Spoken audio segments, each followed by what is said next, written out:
So last night was UFC 296, and this is my review of the card. So there was 12 fights in total with 7 finishes. I'm just going to go through some of the prelim stuff that I feel like I should talk about quickly before I move on to the main card, which everybody cares about. Shamil Gaziev, this guy was an underdog. The bookmakers were sleeping when they put these odds out. Great win for him. Andre Philly, great win for him. Nice to see him in the win column again. Cody Garbrandt, he got a round 1 KO. Pretty brutal KO.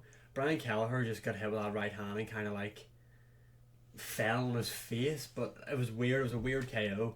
But I mean, on commentary they're saying Cody Garbrandt's back, and he's a contender. I'm unsure. Now, he made the call out to Davidson Figueiredo, and I thought the UFC would have done Figgy versus Jan, but obviously, as we heard in the post-fight press conference, Jan and Song Yadong are fighting at UFC 299, so Figueiredo will be free and available. I feel like you could put that on UFC 300, although I feel like Davidson Figueiredo will finish Cody Garbrandt. Like, I don't think Cody Garbrandt looked particularly great last night, to be honest. I thought he looked better in his last performance, which everybody criticised him for. I thought he looked a lot better with his movement and all then. But anyway, I mean, he got the win, back in the KO column. Book him with Figueiredo next. Fight of the night, Aldana and Rosa. Honestly, whenever I was live on TikTok, I was saying this is probably going to be the piss break fight. I was wrong. So wrong. These women went to war. Fair play to both of them. Rosa landed some really nasty inside leg kicks, and Aldana just busted Rosa's face up. It was actually a good fight, to be fair. If you did skip it or you didn't watch it, go back and watch it. A 100% fight of the night for UFC 296 outside of Dricus du Plessis versus Sean Strickland. Yeah, what happened there? I know Dana White says that he does the seating plans for those events. I know he said that in the Elk Boys video. Like, why would he put them there? I suppose it's built a lot of buzz around the fight now, but like, even still, whose idea was that to put him there? Manyfield and Jacoby. Alonzo Manyfield definitely deserved to get his hand raised there. I mean, Dustin Jacoby showed great recovery, in my opinion. He got caught quite a lot in that matchup, to be fair, and he recovered, so great durability. Alonzo Manyfield started to fade a bit in the later stage of the fight, in my opinion, but the guy carries so much muscle mass. So here we go. The opener of the main card, we had Josh Emmett against Bryce Mitchell. Bryce Mitchell took this fight on short notice, as everybody knows, and got absolutely slapped in the first round. This was brutal. Honestly, one of the most grimmest KOs I've ever seen. Wasn't necessarily the shot. Like, the shot he landed with was obviously crazy right hand. I said this on stream whenever I was watching it. Be sure to follow the TikTok if you don't already. But I didn't like Bryce Mitchell's like stance. I didn't like how he was defending. He was biting a lot, and I literally called it. I said Emmett is just looking to land one big right hand here, and that is going to be it. And that was it. Josh Emmett lands the right hand and knocks Bryce Mitchell out cold. He was shaking and all on the floor. It was grim.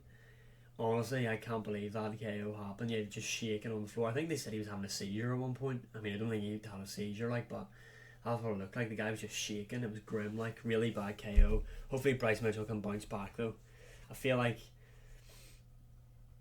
I mean, Toporia's beat him. Now Josh Emmett's beat him, and Josh Emmett's meant to be on the tail end of his career.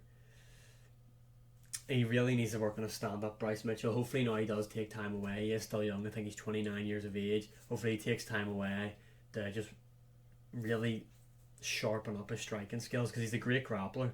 It's just his striking is nowhere near where it should be for the level that he's competing at, in my opinion.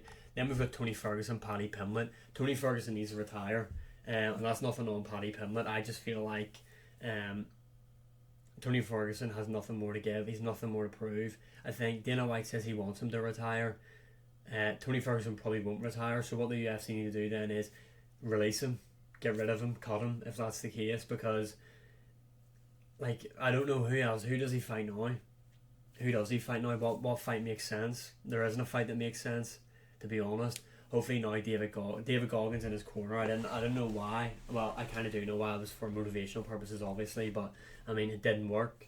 And hopefully, maybe Tony doesn't have anybody to listen to or really reach. Maybe that's why he reached out to David Goggins. He just wanted that sort of figure to kind of help him and encourage him, and hopefully now David Goggins, if that is who Tony listens to now, says call it quits. Paddy Pimblett, a very honest review on his fight. You know, man entered his Masvidal phase with the cornrows. Can't believe that, like. But yeah, nearly put Tony Ferguson away in the first round. Ferguson is really durable. Paddy done a good job at stages of having his chin more tucked, but at times he kept lifting his chin up again, and you see him get caught with a few strikes. In terms of the grappling, Paddy Pimblett dominated him, absolutely dominated him in the grappling exchanges. Paddy Pimblett does have some underrated grappling, and he's massive for the lightweight division. He did say he gassed out in the later stages of the fight, but I mean, I feel like Paddy Pimblett, now he's more honest with his performances and himself. He's just only going to get better. Although, I really thought he would finish Tony Ferguson. I don't know who's next for Paddy Pimblett. I really don't. I don't know. I don't think he beats anybody in the top 15, to be honest. Then we move on to Shavkat Rakhmonov, Stephen Thompson. Shavkat moves to 18-0 now, all 18 wins by finishes. Round 1, fairly boring, a lot of clinch work really. You know, he held Stephen Thompson against the cage quite a lot. One thing I will say is, and this will come on to in the main event, Shavkat Rakhmonov struggled to get Stephen Wonderboy down in the first round. We've seen Bilal Muhammad dominate Stephen Thompson in the grappling. We've seen Gilbert Burns do it, but Shavkat did struggle. Stephen Wonderboy Thompson is a great fighter, obviously, I'm not saying that, but I mean, they're saying this guy's going to be the boogeyman of the division, he's going to challenge Leon, blah blah blah. I expected him to really out-grapple him in the first round. Still, I'm just nitpicking. The guy dominated Stephen Thompson basically and subbed him in the second round. First guy to sub him. I'm just being nitpicky, to be honest, for the sake of it. Great performance, 18-0, all finishes. Does Shavkat deserve to fight for the belt next? I feel like they will do Shavkat versus Leon next instead of Bilal. On to the flyweight co-main event. Pantoja opened up really well, but started to fade. I don't think Brandon Royval capitalised on that really until the 5th round. Brandon Royval, if he wants to become champion, really needs to hone in on his wrestling defence, because he was just giving up takedowns like ridiculous. I mean, I'm not saying Pantoja is a great grappler, but like, it was as if Royval would get taken down at will pretty much, and then that was it. He just couldn't get back up. He did do quite a lot. He was active off his back, but you don't win fights like that. But yeah, Pantoja moves on now. I don't know who's going to be next for him. Probably a rematch with Moreno if he beats Albazi. Who knows? Or Albazi if he beats Moreno. I would like to see Manel Cap fight for the belt at the end of or next year. I feel like we will see that. But at the moment, Pantoja dominated Royval for all 4-5 rounds and comfortably defended his belt. Hopefully we'll probably see Royval back again. I think the guy's 31 years of age, but like I said, if he wants to challenge for the belt again and actually become a champion, the grappling needs to really improve. Finally, on to the main event, Leon Edwards, Colby Covington. This was not what I expected, this matchup. What happened to Colby Covington? Where was he? The guy just didn't show up tonight.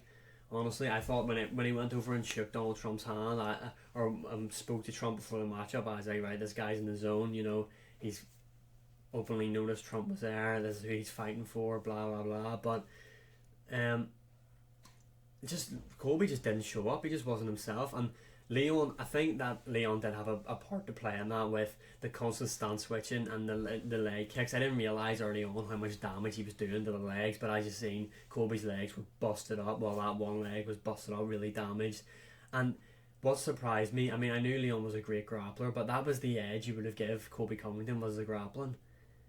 And he didn't win any grappling exchanges outside of the 5th round, where I feel like when Leon got taken down by Colby in the 5th round, Leon entered rest mode and just give him that round. Leon Edwards not arguably, in my opinion, he won 4 out of the 5 rounds. Dominated Colby Covington. And then Colby Covington pretends that he's won. There's no way you believe that you won. You embarrassed yourself. You embarrassed Donald Trump. He didn't even wait to hear what you had to say either. He left the arena.